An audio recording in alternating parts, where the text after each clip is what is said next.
কৃষকের ক্ষেতের তরতাজা টমেটো চাষ। টমেটো উৎপত্তি আনুমানিক খ্রিস্টপূর্ব ৭০০ সালের দিকে দক্ষিণ আমেরিকা, পেরু ও মেক্সিকো অঞ্চলে। প্রাচীন অ্যাজটেক সভ্যতার মানুষ প্রথম টমেটো চাষ ও ব্যবহার শুরু করে ১৫০০ শতকের শেষভাগে। ১৪৯৩ সালের পর স্প্যানিশরা এটি ইউরোপে নিয়ে যায় এবং ১৬০০ শতকে স্পেন ও ইতালিতে টমেটো চাষ শুরু হয়। পরে ধীরে ধীরে এটি এশিয়া ছড়িয়ে পড়ে। বাংলাদেশে টমেটো চাষের ইতিহাস।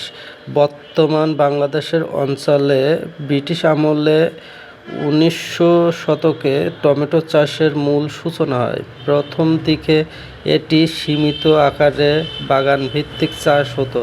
স্বাধীনতার পর কৃষি সম্প্রসারণ অধিদপ্তরের উদ্যোগে উন্নত জাত ও হাইব্রিড বীজ প্রবর্তনের মাধ্যমে টমেটো চাষ দ্রুত বৃদ্ধি পায়। বর্তমানে যশোর, বগুড়া, নরসিংদী, কুমিল্লা, রাজশাহী সহ দেশের বিভিন্ন জেলায় বাণিজ্যিকভাবে টমেটো চাষ করা হয় এবং এটি শীতকালীন অন্যতম প্রধান সবজি ফসল হিসেবে প্রতিষ্ঠিত।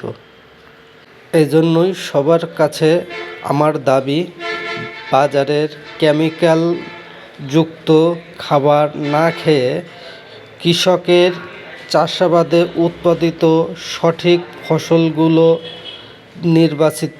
নির্বাচন করে আমাদের খেতে হবে এবং এটা থেকে কৃষক বাঁচবে, আর কৃষক বাঁচলে আমরা বাঁচব এবং সুন্দর দেশ তৈরি হবে।